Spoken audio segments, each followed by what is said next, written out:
Hello everyone, welcome back to Mahi thoughts. Just now toxic movie చూడడం జరిగింది.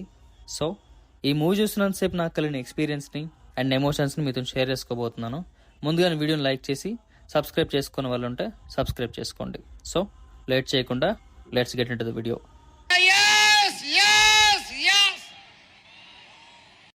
KGF తర్వాత యష్ నుండి సినిమా రావడానికి 4 years పట్టింది. అందుకే టాక్సిక్ మూవీకి చాలా ఎక్స్పెక్టేషన్స్ పెరిగాయి. ఈ స్టోరీతో డైరెక్టర్ గీతు మోహన్ దాస్ గారు మనకి ఏం చెప్పాలనుకున్నారో నాకైతే అర్థం కాలేదు. ఓవరాల్గా ఈ సినిమా గురించి కానీ స్టోరీ గురించి కానీ నేనేం చెప్పలేను కూడా. బట్ ఒక మాటలో చెప్పాలంటే ఇది టాక్సిక్ కాదు, టార్చర్ అని చెప్పాలి. యాక్టర్ యష్కి కేజీఎఫ్ తర్వాత రేంజ్ పెరిగిపోయింది. ఎలివేషన్స్ కూడా అక్కడి నుంచే స్టార్ట్ అయ్యాయి.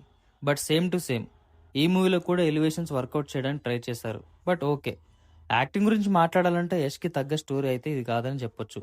He performed very well. But story week ఉండడం వల్ల ఈయన క్యారెక్టర్కి వాల్యూ లేకుండా పోయింది. ఇంకా యష్కి సిస్టర్గా రోల్ ప్లే చేసిన మన lady super star Nayanthara also performed well. But solid character అని ఏం చెప్పలేను.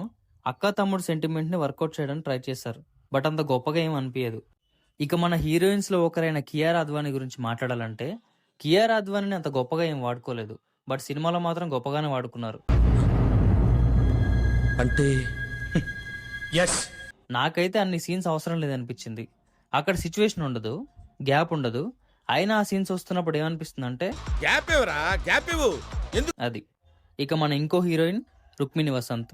ఇంకేముంది, మనందరం అనుకుందే జరిగింది. రుక్మిణి కూడా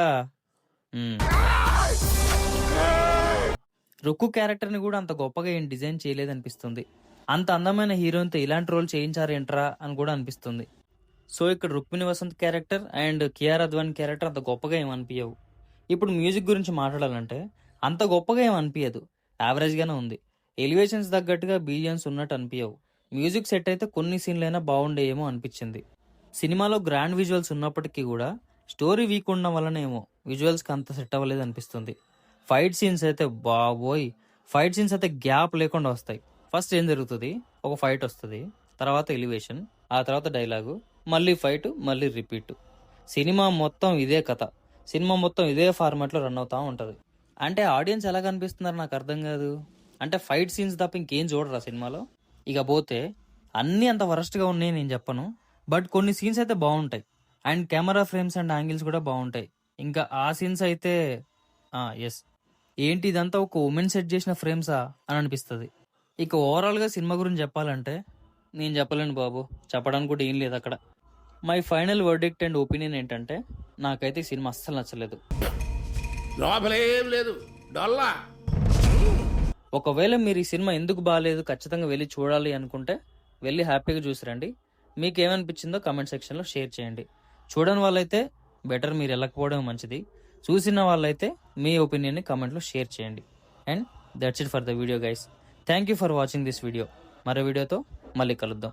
ఈ వీడియో కనుక మీకు నచ్చినట్లయితే లైక్, షేర్ చేసి సబ్స్క్రైబ్ చేయడం మర్చిపోద్దు. తప్పకుండా సబ్స్క్రైబ్ చేసుకోండి. ఇలాంటి మూవీస్ రివ్యూస్ కోసం అండ్ మంచి మంచి మూవీ రికమెండేషన్స్ కోసం మన ఛానల్ని రెగ్యులర్గా ఫాలో అవుతూ ఉండండి. And thank you for watching this video again. మరో వీడియోతో మళ్ళీ కలుద్దాం.